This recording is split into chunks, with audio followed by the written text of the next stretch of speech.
Very good day children. आज मैं आपको समझाया गया पाठ शनि सबसे सुंदर ग्रह, आपका ये पूरक वाचन है। इस पाठ के रचयिता है गुणाकर मूले जी। अभी मैं इस पाठ के प्रश्नोत्तर के बारे में आपसे चर्चा करूंगी बच्चों। यहाँ पर पहला प्रश्न है, सौरमंडल का सबसे बड़ा ग्रह कौन है? क्या प्रश्न है? ಸೌರಮಂಡಲ सबसे बड़ा ग्रह कौन सा है? ಸೌರಮಂಡಲದ ಅತ್ಯಂತ ದೊಡ್ಡ ಗ್ರಹ ಯಾವುದು ಅಂತ ಕೇಳಿದ್ದಾರೆ। तो फिर आंसर है बच्चों, सौरमंडल का सबसे बड़ा ग्रह बृहस्पति है। ಅಂದರೆ ಸೌರಮಂಡಲದ ಅತಿ ದೊಡ್ಡ ಗ್ರಹ ಬೃಹಸ್ಪತಿ, ಗುರುಗ್ರಹ ಅಂತ ಕೂಡ ನಾವು ಇದನ್ನು ಕರಿಬಹುದು। सेकंड क्वेश्चन, सौरमंडल में शनि ग्रह का स्थान क्या है? ಸೌರಮಂಡಲದಲ್ಲಿ ಶನಿ ಗ್ರಹದ ಸ್ಥಾನ ಯಾವುದು ಅಂತ ಕೇಳಿದ್ದಾರೆ। ಶನಿ ಸೌರಮಂಡಲ का दूसरा बड़ा ग्रह है। ಅಂದರೆ ಇದನ್ನು ಹೀಗೂ ಬರಿಬಹುದು ಅಥವಾ सौरमंडल में शनि ग्रह का स्थान दूसरा है ಹೀಗೂ ಬರಿಬಹುದು। ओके चिल्ड्रन, पृथ्वी और सूर्य में कितना फासला है? फासला का मतलब डिस्टेंस, अंतर। पृथ्वी ಮತ್ತು ಸೂರ್ಯನಿಗೆ ಎಷ್ಟು ಅಂತರ ಇದೆ, ಎಷ್ಟು ದೂರ ಇದೆ ಅಂತ ಕ್ವಶನ್ ಇದೆ।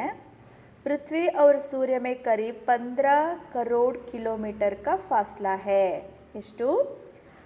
ಭೂಮಿ ಮತ್ತು ಸೂರ್ಯನಿಗೆ 15 ಕೋಟಿ ಕಿಲೋಮೀಟರ್ಗಳಷ್ಟು ಅಂತರ ಇದೆ, ಡಿಸ್ಟೆನ್ಸ್ ಇದೆ।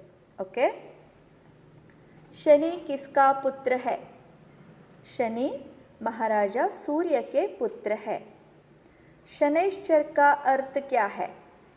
शनैश्चर का अर्थ होता है धीमी गति से चलने वाला। ಶನೈಶ್ಚರ ಇದರ ಅರ್ಥ ಏನು ಅಂತ ಕೇಳಿದ್ದಾರೆ। ಇದ್ರ ಉತ್ತರ ಏನಾಗತ್ತಪ್ಪ ಅಂದರೆ ಧೀಮಿ ಗತಿ। ಧೀಮಿ ಗತಿ का मतलब होता है ಸ್ಲೋ, ತುಂಬಾ ನಿಧಾನವಾಗಿ ಚಲಿಸೋದು, ಅದಕ್ಕೇನಂತಾರೆ ಶನೈಶ್ಚರ ಅಂತ ಹೇಳ್ತಾರೆ। ಇದೇ ಪ್ರಶ್ನೆನ ಮಕ್ಕಳ 2 ಅಥವಾ 3 ಮಾರ್ಕ್ಸಿಗೂ ಕೇಳ್ತಾರೆ। ಆ ಕ್ವಶನಿನ ಆನ್ಸರನ್ನು ನಾನು ಇಲ್ಲಿ ಕೊಟ್ಟಿದ್ದೀನಿ। ಶನಿ ಗ್ರಹ ಕೋ ಕ್ಯೂ ಶನೈಶ್ಚರ್ ಕಹಾ ಜಾತಾ ಹೈ ಹೀಗೂ ಕೇಳ್ಬೋದು। 1 ಮಾರ್ಕ್ಸಿಗೆ ಕೇಳಿದ್ರೆ ಈಗ ನಾ ಮೇಲೆ ಹೇಳಿದಂಥ ಉತ್ತರನ ಬರೀರಿ। 2 ಅಥವಾ 3 ಮಾರ್ಕ್ಸಿಗೆ ಈ ಕ್ವಶನ್ ಏನಾದರೂ ಕೇಳಿದ್ರೆ you have to write this answer. आकाश के गोल पर शनि ग्रह बहुत धीमी गति से चलता दिखाई देता है। ಅಂದರೆ ಈ ಆಕಾಶದ ಸೌರಮಂಡಲದಲ್ಲಿ ಈ ಶನಿ ಗ್ರಹ ತುಂಬಾ ನಿಧಾನ ಗತಿಯಲ್ಲಿ ಚಲಿಸುವಂಥ ಗ್ರಹ ಅಂತ ಹೇಳಿ ಕಾಣಿಸುತ್ತೆ। इसलिए प्राचीन काल के लोगों ने इसे शनैश्चर नाम दिया है। ಆದ್ದರಿಂದ ಪ್ರಾಚೀನ ಕಾಲ, ಹಳೆ ಕಾಲದ ಜನರು ಏನು ಮಾಡಿದಾರಪ್ಪ ಅಂತ ಹೇಳಿದ್ರೆ ಅದಕ್ಕೆ ಶನೈಶ್ಚರ ಅಂತ ಹೇಳಿ ಹೆಸರು ಕೊಟ್ಟಿದ್ದಾರೆ। ಶನೈಶ್ಚರ್ का अर्थ होता है धीमी गति से चलने वाला। ಅಂದರೆ ಶನೈಶ್ಚರ ಅದರ ಅರ್ಥ ಏನಾಗತ್ತಪ್ಪ ಅಂದರೆ ನಿಧಾನ ಗತಿಯಲ್ಲಿ ಚಲಿಸುವಂಥ ಗ್ರಹ ಅಂತ ಅರ್ಥ ಆಗತ್ತೆ ಮಕ್ಕಳೇ। ಕ್ಲಾರಿಫೈ ಆಗಿದೆ ಅಂತ ತಿಳ್ಕೊತೀನಿ। I am going to next question now. सूर्य का एक चक्कर लगाने में शनि को कितना समय लगता है? ಸೂರ್ಯನ ಒಂದು ಸುತ್ತು ಹಾಕಲಿಕ್ಕೆ ಶನಿ ಗ್ರಹಕ್ಕೆ ಎಷ್ಟು ಸಮಯ ಬೇಕಾಗುತ್ತೆ ಅಂತ ಕೇಳಿದ್ದಾರೆ। सूर्य का एक चक्कर लगाने में शनि को करीब 30 वर्ष लगते हैं बच्चों। देखें यहाँ पर, हमारी पृथ्वी अगर सूर्य का एक चक्कर लगाता है तो कितना समय लगता है?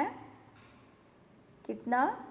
365 डेज, 365 दिन, एक साल। देखिए यहाँ पर ये कितना दूर है शनि ग्रह।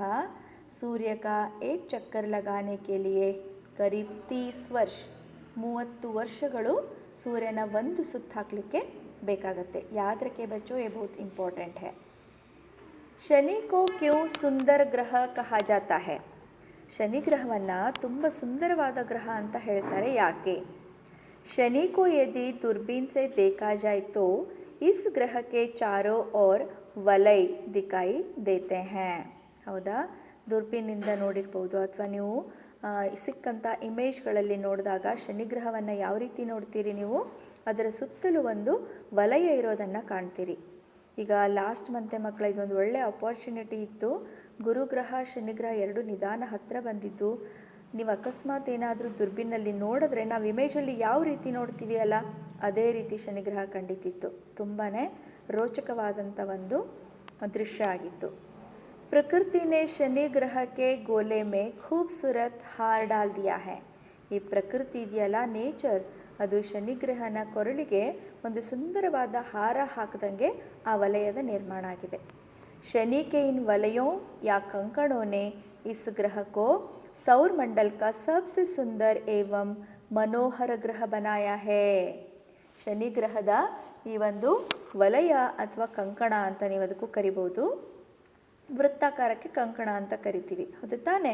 ಈ ಒಂದು ಗ್ರಹವನ್ನು ಸೌರಮಂಡಲದ ಅತ್ಯಂತ ಸುಂದರ ಮತ್ತು ಮನೋಹರವಾದ ಗ್ರಹ ಅಂತ ಮಾಡಿದೆ. ಓಕೆ ಚಿಲ್ಡ್ರನ್, नेक्स्ट क्वेश्चन, साल भर के बाद भी आकाश में शनि की स्थिति में विशेष परिवर्तन नहीं दिखाई देता क्यों?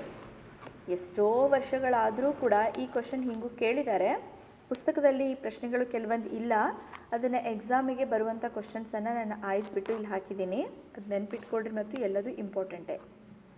ಸಾಲ್ ಅಂದರೆ ಭಾಳ ವರ್ಷಗಳು ಕಳೆದರೂ ಕೂಡ ಆಕಾಶದಲ್ಲಿ ಶನಿ ಗ್ರಹದ ಸ್ಥಿತಿ, ಅದರಲ್ಲಿ ಏನು ವಿಶೇಷವಾದಂಥ ಪರಿವರ್ತನೆ ಬರೋದಿಲ್ಲ. ಯಾಕೆ? ಶನಿ ಗ್ರಹ ಅತ್ಯಂತ ಮಂದಗತಿ ಸೆ ಕರೀಬ್ 30 वर्ष में सूर्य का एक चक्कर लगाता है.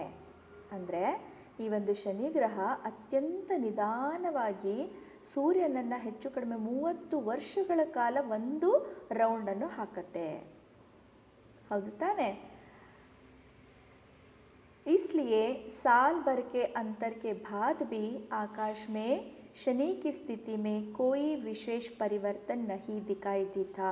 ಆದ್ದರಿಂದ ಎಷ್ಟೋ ವರ್ಷಗಳು ಕಳೆದರೂ ಕೂಡ ನಾವು ಆಕಾಶದಲ್ಲಿ ಶನಿಗ್ರಹವನ್ನು ವೀಕ್ಷಿಸಿದ್ರೆ ಅದರ ಒಂದು ಸ್ಥಿತಿಯಲ್ಲಿ, ಅದು ಇರುವಂಥ ಒಂದು ಪೊಸಿಷನಲ್ಲಿ ಯಾವುದೇ ವಿಶೇಷವಾದ ಪರಿವರ್ತನೆಯಲ್ಲಿ ಕಾಣೋದಿಲ್ಲ.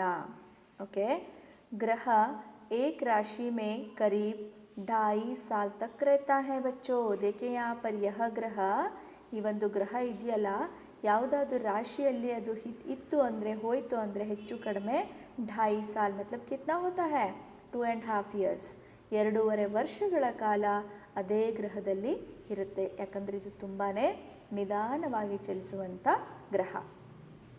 नेक्स्ट क्वेश्चन, शनि एक राशि में कितने साल तक रहता है? शनि एक राशि में करीब 2.5 साल तक रहता है. बहुत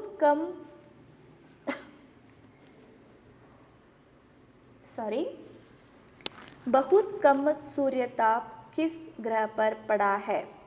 ಅಂದರೆ ಬಹಳ ಕಡಿಮೆ ಸೂರ್ಯನ ಒಂದು ತಾಪ, ಶಾಖ ಯಾವ ಗ್ರಹದ ಮೇಲೆ ಬಿದ್ದಿದೆ ಅಂತ ಕೇಳಿದ್ದಾರೆ. ಬಹುತ್ ಕಮ್ ಸೂರ್ಯತಾಪ್ ಶನಿ ಗ್ರಹ ಪರ್ ಹೋತಾ ಹೈ. ಶನಿ ಗ್ರಹದ ಮೇಲೆ ತುಂಬಾ ಸೂರ್ಯನ ತಾಪ ತುಂಬಾ ಕಡಿಮೆ ಇರುತ್ತೆ.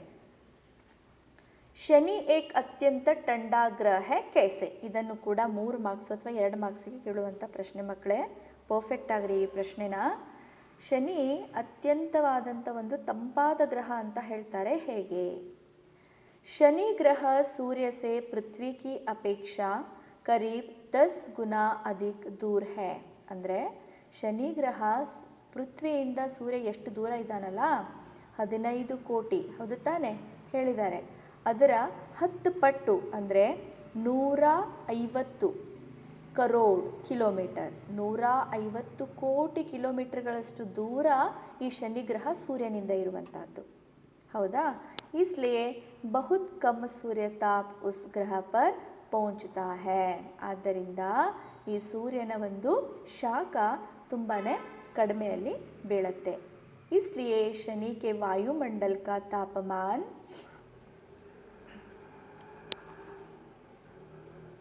0 के नीचे 150 सेंटीग्रेड का आसपास रहता है. ಆದ್ದರಿಂದ ಈ ಒಂದು ಶನಿ ಗ್ರಹದ ವಾಯುಮಂಡಲದ ತಾಪಮಾನ 0ಯಿಂದ 150 -150 ಸೆಂಟಿಗ್ರೇಡ್. ಇಮ್ಯಾಜಿನ್ ಮಾಡಿರಿ ಎಷ್ಟು ಕೋಲ್ಡ್ ಆಗಿರುತ್ತಾ ಅಂತ ಹೇಳಿ, ಹೌದಾ. -150 ಸೆಂಟಿಗ್ರೇಡ್ಗೆ ಹತ್ತಿರ ಅದು ಇರುತ್ತೆ. इसलिए शनि एक अत्यंत ठंडा ग्रह है. ಆದ್ದರಿಂದ ಶನಿ ಗ್ರಹ ತುಂಬ ಅತ್ಯಧಿಕವಾದಂಥ ತಂಪಾದ ಗ್ರಹ ಅಂತ ಇಲ್ಲಿ ಹೇಳ್ಬೋದು. ಶನಿ ಕಾ ನಿರ್ಮಾಣ ಕಿಸ್ ಪ್ರಕಾರ ಹುआ है ಅಂದರೆ ಶನಿ ಗ್ರಹದ ನಿರ್ಮಾಣ ಹೇಗಾಗಿದೆ. ಶನಿ ಕಾ ವಾಯುಮಂಡಲ್ हाइड्रोजन, हीलियम, मीथेन तथा यूरेनियम गैसों से बना है. ಎಲ್ಲ ಗ್ಯಾಸ್ಗಳಿಂದ ಈ ಶನಿ ಗ್ರಹ ಆಗಿರುವಂಥದ್ದು. ಸೌರಮಂಡಲ का सबसे बड़ा उपग्रह कौन सा है ನೋಡ್ರಿ, ಸೌರಮಂಡಲದ ಅತ್ಯಂತ ದೊಡ್ಡ ಉಪಗ್ರಹ ಯಾವುದು ಅಂತ ಕೇಳಿದ್ದಾರೆ. बृहस्पति का गैनीमेड उपग्रह सौरमंडल का सबसे बड़ा उपग्रह है. ಇಲ್ಲಿ ಬೃಹಸ್ಪತಿಗೆ ಅದರ ಒಂದು ಉಪಗ್ರಹ ಗ್ಯಾನಿಮೇಡ್ ಅದು ಏನಾಗಿದೆ, ಸೌರಮಂಡಲದಲ್ಲಿಯೇ ಅತ್ಯಂತ ದೊಡ್ಡ ಉಪಗ್ರಹ ಆಗಿದೆ. ಹೇಗೆ ನಮ್ಮ ಪೃಥ್ವಿಗೆ ಚಂದ್ರ ಉಪಗ್ರಹನೋ ಅದೇ ರೀತಿಯಲ್ಲಿ ಬೃಹಸ್ಪತಿಯ ಉಪಗ್ರಹ ಗ್ಯಾನಿಮೇಡ್ ಅದೇನಾಗಿದೆ, ಸೌರಮಂಡಲದಲ್ಲಿಯೇ ಅತ್ಯಂತ ದೊಡ್ಡ ಉಪಗ್ರಹ ಆಗಿದೆ. ಓಕೆ ಚಿಲ್ಡ್ರನ್, ಇಷ್ಟು ಹೇಳ್ತಾ ನಾನಿಲ್ಲಿ ಪಾಠನ ಮುಗಿಸ್ತಾ ಇದ್ದೀನಿ. ಇನ್ನೊಂದು ಕ್ವಶನ್ನು ಇಲ್ಲಿ ನಿಮಗೆ ಕೇಳಿದ್ರು ಕೇಳಬಹುದು. ಶನಿ ಕಾ ಸಬ್ಸೆ ಬಡಾ ಚಂದ್ರ ಯಾವುದು ಅಂತ ಹೇಳಿ ನಾನು ಅದನ್ನು ಕೊಟ್ಟಿಲ್ಲ, ಹಾಗೆ ಬಾಯಿಂದ ಕ್ವಶನ್ ಹೇಳ್ತಾ ಇದ್ದೀನಿ. ಶನಿ ಕಾ ಸಬ್ಸೆ ಬಡಾ ಉಪಗ್ರಹ ಕೌನ್ ಸಾ ಹೈ ಅಂತ ಕೇಳ್ಬೋದು. ಅದಕ್ಕೆ ನೀವು ಬರಿಬೇಕು ಶನಿ ಕಾ ಸಬ್ಸೆ ಬಡಾ ಉಪಗ್ರಹ ಟೈಟನ್. ಏನು ಟೈಟನ್ ಅಂತ ಹೇಳಿ ನೀವಿಲ್ಲಿ ಬರಿಬೋದು. ಓಕೆ ಚಿಲ್ಡ್ರನ್, ಇದೊಂದು ಕ್ವಶನನ್ನು ನೀವಲ್ಲಿ ಆ್ಯಡ್ ಮಾಡಿಕೊಳ್ರಿ ಅಂತ ಹೇಳ್ತಾ ನಾನು ಈ ಒಂದು ಚರ್ಚೆಯನ್ನು ಇಲ್ಲಿ ಮುಗಿಸ್ತಾ ಇದ್ದೀನಿ. ಧನ್ಯವಾದ. Thank you.